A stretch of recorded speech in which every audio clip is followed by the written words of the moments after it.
अभ्यर्थी यदि बिहार पुलिस के देख रहे हैं, मैं उनसे साफ ही रिक्वेस्ट करूंगा कि यदि आप एग्जाम देने जा रहे हैं, कोई भी अभ्यर्थी लगे कि वो उस टाइप से नहीं है, जेन्युइन अभ्यर्थी नहीं है, तो उनको वृक्षक से सूचना दे। उनसे आप लड़ेंगे नहीं, उनको कुछ नहीं बोलेंगे, डायरेक्ट आप वृक्षक से बोलेंगे कि इन पर मुझे संदेह है। आप भी जरूर आगे आए, चूंकि छात्र नेता दिलीप का केवल ये करेंगे कि आप बाहर क्या हो रहा है उसको भूल जाइए। अभी आपके पास जो समय है उसमें आपको जो जो लगे कुछ कुछ पढ़ लीजिए, ज्यादा आप पढ़िए भी मत, क्योंकि समय ज्यादा नहीं है। तो ज्यादा आप मेंटली टेंशन नहीं लीजिए, आराम कीजिए, एकदम रिलैक्स मूड में रहिए और थोड़ा बहुत पढ़ाई करते रहिए। और बाकी बाहर क्या हो रहा है इस पे ध्यान मत दीजिए। पुलिस अपना कार्रवाई कर रही है, आप ईमानदारी दिखाइए, आप ईमानदारी से परीक्षा दीजिए। कोई अगर आपको लालच दे रहा है, झांसे में लेना चाह रहा है, उसके लालच में झांसे में नहीं फंसिए और इसकी सूचना आप पुलिस को दीजिए। किसी भी दलाल के चक्कर में नहीं पड़िए और पुलिस को इसकी सूचना दीजिए। और इसमें 21,391 सीट है। इतिहास में इतनी बड़ी बहाली आज तक सिपाही पद के लिए नहीं आई थी, बिहार में भी नहीं, हमें लगता है बिहार से बाहर भी नहीं आई होगी। और इसके बाद फिर सिपाही की बहाली आनी है और इसमें 21,391 पदों पर जो बहाली, इसमें 1 लाख से ज्यादा पीटी पास करेंगे, 1 लाख से ज्यादा। तो इसलिए अभ्यर्थियों को अपने ईमानदारी पे और मेहनत पे भरोसा रखना चाहिए और अच्छे से आप एग्जाम दीजिए। माइंड को पूरा कूल रखिए, इधर उधर की बातों पे ध्यान नहीं दीजिए और एग्जाम ईमानदारी से दीजिए, आपका सिलेक्शन हो जाएगा। क्योंकि 1 लाख से ज्यादा पीटी पास करेंगे इसमें। जो बहुत सारे शिक्षा माफिया हैं, ऐसा नहीं, अभ्यर्थी भी और लोग भी सूचना दे रहे हैं पुलिस को।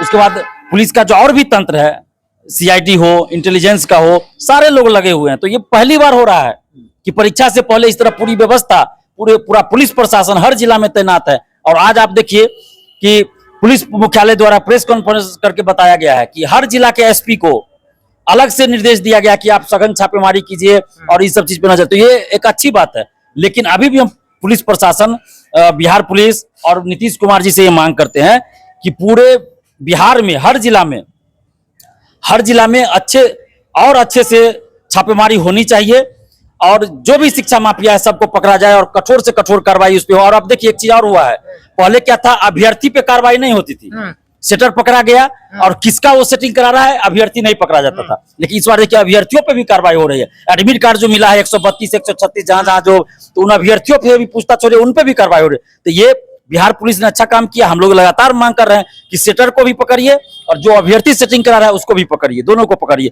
लेकिन सीएसबीसी से मांग है कि आप जूता चप्पल पहन के कोई न जाए, इस पर निगरानी रखिए, जांच अच्छे से कीजिए और 500 मीटर के दायरे में आप अच्छा से नजर रखिए कि कोई सेटिंग गेटिंग वाला आदमी वहां न हो। इस सब चीज पे नजर रखिए, क्योंकि जिस तरह का ये लोग डिवाइस यूज कर रहे हैं उस पर नजर रखा जाए और चिट पुर्जा न जाए, इसके लिए सीसीटीवी कैमरा से निगरानी होनी चाहिए, जैसा बीपीएससी ने किया। ये चीज हम मांग लगातार कर रहे हैं और पारदर्शिता लाइए। जी, लोग उपस्थित हैं एग्जाम टूर चैनल पर और आप देख रहे हैं बिहार पुलिस में लगातार अभी एग्जाम डेट बाकी है, तभी लगातार एक सप्ताह से कुछ ना कुछ अपडेट आ रहा है और बहुत सारे लोग पकड़े जा रहे हैं। इसको लेकर छात्र नेता दिलीप लगातार आवाज उठा रहे हैं और उनका हमेशा से डिमांड है कि जो भी एग्जाम हो वह साफ सुथरा एग्जाम लिया जाए। तो बिहार पुलिस के जो अभ्यर्थी हैं उनको दिलीप का जो संदेश होगा और आयोग से ये क्या चाहते हैं, क्योंकि छात्रों के लिए हमेशा लड़ाई लड़ते हैं। आपका स्वागत है एग्जाम जी, बहुत बहुत धन्यवाद।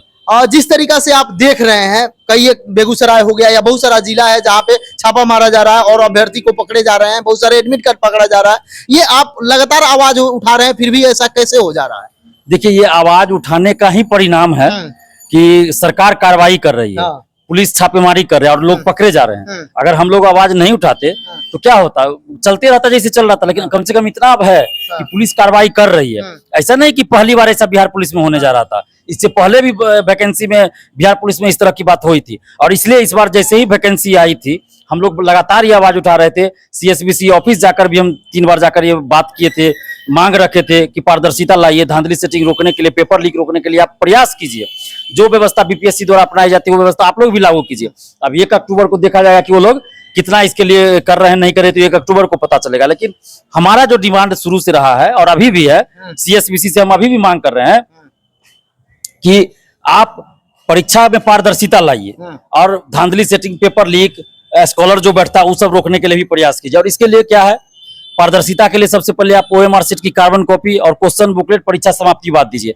अभी आप कहिएगा कि कार्बन कॉपी हम कैसे दिए, हम तो व्यवस्था नहीं की, हम तो पहले से आपसे मांग कर रहे थे ना, ऐसा नहीं कि हम आज मांग कर, पहले से। तो अभी भी सालों से मांग हो रहा है, तो अभी भी आपके पास बहाना नहीं है। अगर आप कार्बन कॉपी नहीं दे सकते हैं तो परीक्षा के बाद आप ऑनलाइन जारी कर दीजिए।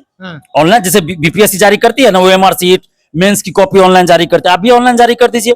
उसके बाद आंसर की आप जारी कीजिए। एसटीईटी में अभी देखिए 50 से अधिक क्वेश्चन का उत्तर गलत दिया गया था। जब आंसर जारी किया गया तब 50 से अधिक गलत है। जहां आंसर जारी ही नहीं किया जा रहा है कितना वहाँ गलत है, कौन कितना गलत है क्या है, नहीं अभ्यर्थियों को ये जानने का हक है ना कि किस क्वेश्चन का कौन सा उत्तर आयोग सही मान रही है। उसके बाद आप कट ऑफ और सभी का मार्क्स जारी कीजिए रिजल्ट के साथ। अभ्यर्थियों को जानने का हक है कि कितना मार्क्स उनको आया। तो ये सब चीज पारदर्शिता के लिए चाहिए। और धांधली सेटिंग रोकने के लिए, आपको पेपर लीक रोकने के लिए, मुन्ना भाई जो स्कॉलर जो बैठता है उसको रोकने के लिए आप बायोमेट्रिक अटेंडेंस लीजिए।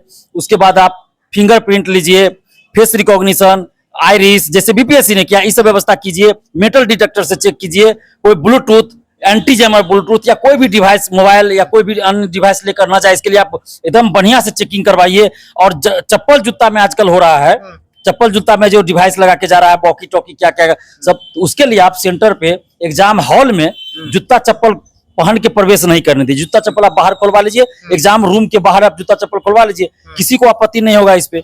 सभी स्टूडेंट्स भी सपोर्ट करेंगे। गांव सबके जो अभ्यर्थी हैं, गांव में देखा जा रहा है कि अभ्यर्थी लगातार कह रहे हैं कि बहुत सारे लोग ऐसे हैं जो डिमांड कर रहे हैं 20,000 दे दीजिए, 15,000 दे दीजिए एडवांस, 50,000 दे दीजिए।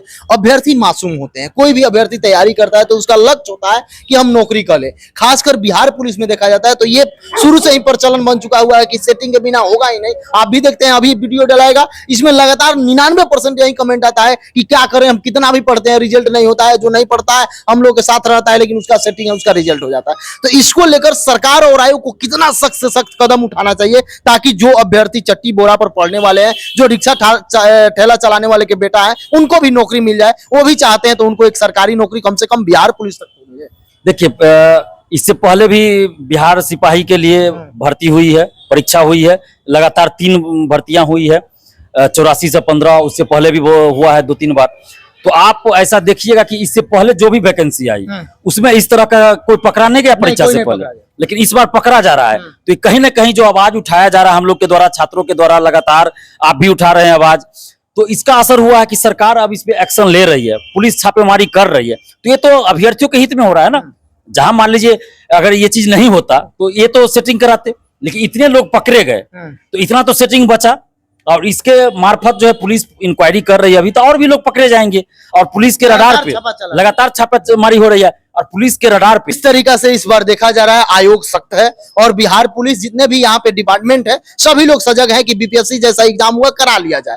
तो जो अभ्यर्थी ये मन में धारणा बैठाए हुए हैं कि सेटिंग से ही होता है, उनको आप क्या संदेश दीजिए कि जो अंत समय बचा है, 10 घंटा हो, 12 घंटा हो, कम से कम 5 से 7 घंटा रिविजन कर ले। जो अपना नोट्स बनाए हैं या कहीं भी अध्ययन किए हैं, किसी भी शिक्षक से पढ़े, उनका जो भी नोट्स है उसको पढ़ के सही तरीका से जाए। देखिए, हम पिछले 8-7 साल से धांधली सेटिंग के खिलाफ लड़ रहे हैं, और हमने कभी आज तक ये नहीं कहा कि 100% सीटों पे धांधली होती है किसी भी बहाली में। हमने हमेशा ये कहा है कि बहुत सारी वैकेंसी जैसे दरोगा सिपाही में बहुत ज्यादा धांधली होती है, लेकिन 100% मैंने कभी नहीं कहा कि धांधली होती है।